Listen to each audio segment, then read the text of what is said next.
So we have a stone mound complex on our property, and these stone mound complexes are found all throughout New England and upper state New York, with more than 100 stone chambers, which are usually beehive shaped, about 8 feet tall inside, in Massachusetts, and more than 50 in Connecticut, and 40 something in Rhode Island, and a bunch in upper state New York. And they often are connected, these stone chambers, they're often connected with stone walls that branch out from them in different directions. And seemingly, sometimes these stone mounds are also found. Here on our property, we have not found a beehive chamber, but here you can see an overview of the stone mound, which I'll walk up and over. It starts down here, and it's about 5 feet tall and about 10 to 15 feet wide. These stone mounds are often found to have stone chambers within them. So I'm going to walk up and over it so you can see. I'm going to try to do this just fairly quickly. There's an overview of it, and you can see an area perhaps here. It's definitely there. And again here, where there may have been a chamber inside that has since collapsed. Can you see that dip in the wall right there? And the wall continues to go all the way down here. Here's a view of the side of it. Oh, clickers.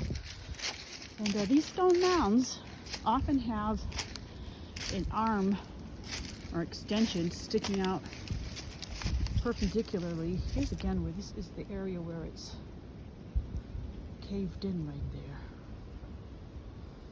And again there's an awful lot of branches around, I know. And you can see here we have our protuberance sticking out on the left. Actually joins into some more rocks there. And indeed there are rocks all along the edge of, at the side of the yard. There are some more large rocks, some of which seem to be a formation. But here's an arm to the left sticking out of the main chamber. And we can go up here and there's a really large tree grown right up in it. And an area here where it's sunken or something. And there's another like arm sticking out there to the left with a pile of rocks beyond it. The mound actually continues. It seems to almost end here. Back. I know it's difficult to see, but you could pretty well see the mound, how large it is. But it continues. And then we have an area where it looks like somebody possibly dumped a load of stone at some time in the not very distant past. So let me climb down off the mound.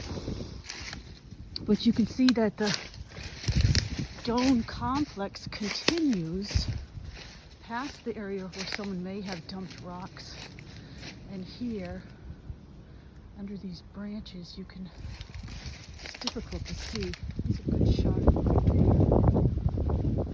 It continues. There's a real lot of scrub past here that's pretty impenetrable. I'll have to further explore. But it continues behind that tree and to about here. And this is where it ends. But if we continue going around the circle through the woods, and again I've got more massive trees down here and grapes, things growing, and there's a real lot of trees falling down lately. As I look back at the mound through the woods, I know it's difficult to see, but it's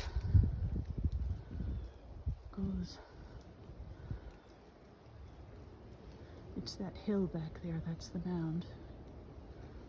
We're continuing the circle around this area. you come to a stone well-like structure. And this is part of the circle. There's some stonework in there which I can't see very well. You can see this. It has a dry bottom. It's pretty much dirt in there, and it's built all the way around like this with fitted field stone. And it must have had a cover at some time. It doesn't anymore because it's not filled in. So it could have had stone caps.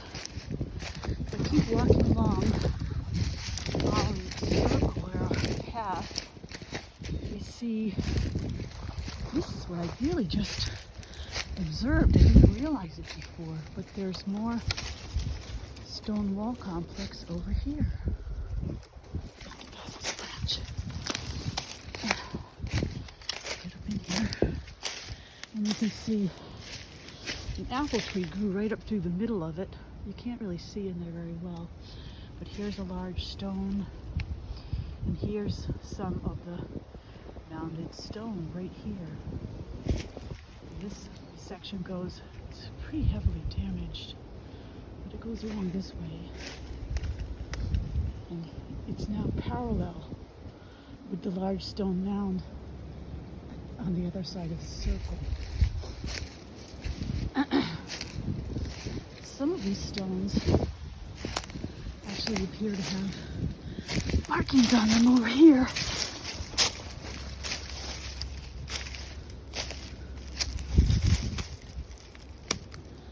And Evan found one the other day. I don't have a good picture of it.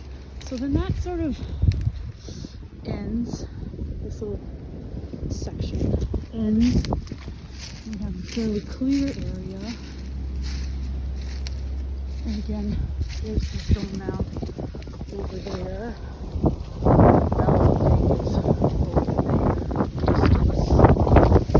And there's nothing here except for a lot of fallen trees. But if I'm trying to do this quickly, so I can waste your time, I'll climb over sticks and stones. But we come this way, and we find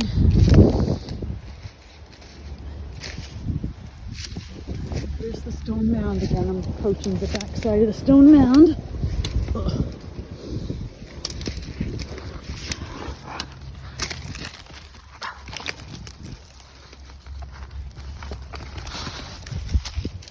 And that's the base of the stone mound where that large rock is there.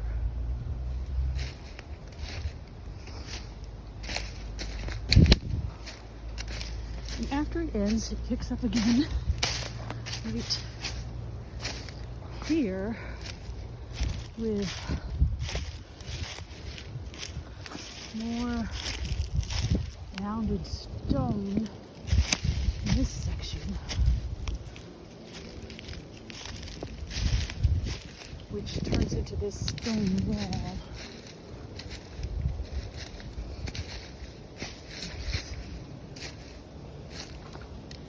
And beside the stone wall are some more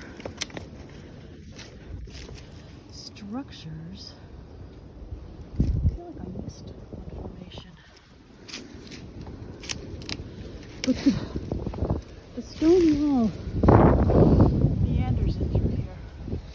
It's not like a nice high farmer's stone wall at all.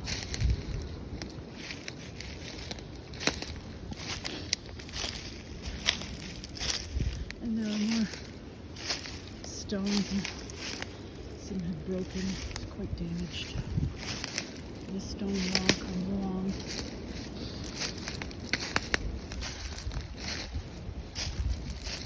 And you can see usually these stone walls are wide, flat on top, not very high. They often have another stone wall beside them. Some large stones, and it's the beginning of a secondary stone structure there on the left, so that here we have almost a flat top of stone in this section. There will be two stone walls built very near each other. You see, here's the second stone wall starting up.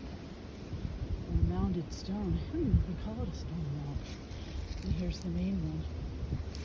And it has several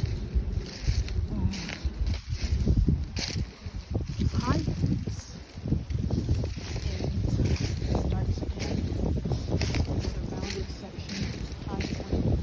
And there behind it you can see the second stone wall mounded. Actually, it's hard to see. It's under that fallen log, under those branches. It goes along this way and joins up with the main one right there. You can see it. Which then ends, and then sort of starts again.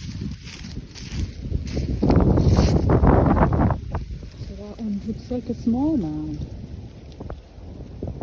Here's the next extension,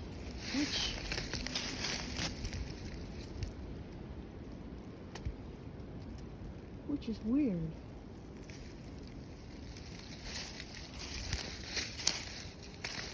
No one understands the purposes of these stone mounds, nor do they know when they were built, although they have been dated as far back as 850 years ago, according to some remnants, residual left behind from a fire on one of them somewhere. But I think they're a lot older than that. And here again it spreads out, and yet it continues. And now we've come to a section that almost looks like it was restacked or rebuilt by someone at some time in the past, going that way. But here we have the massive pile of stones all around here that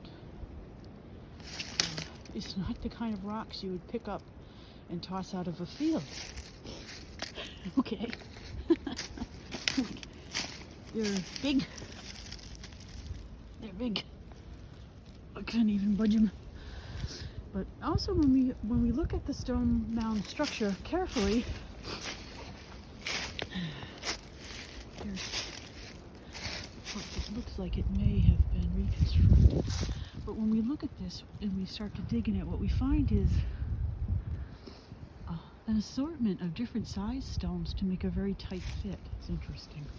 I did take apart one corner of the main mound and promptly put it back together because I just felt like I was doing the wrong thing. These are all very large. Ouch. And comes down here, and what's going on here? I don't know. And something interesting also is along the side of the field abutting the woods, there does appear to be more stone.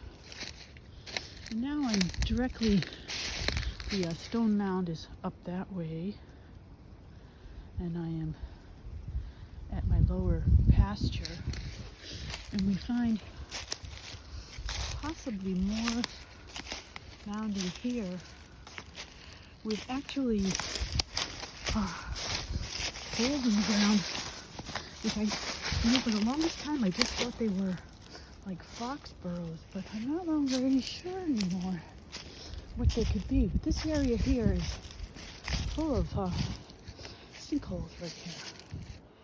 Full of sinkholes right here. I need to further explore that. I'm going to stop here, but the stone wall continues down into the woods there and then takes a left. You can kind of see it from here. Takes a left, an arbitrary left. And there are more stone mounds, larger ones actually, way up in the woods up over there, down a long trail. Well, I haven't seen those yet. Alright, I'm going to stop here, and hopefully this will be food for thought, and I really hope someone could come help me to decipher my stone mound complex.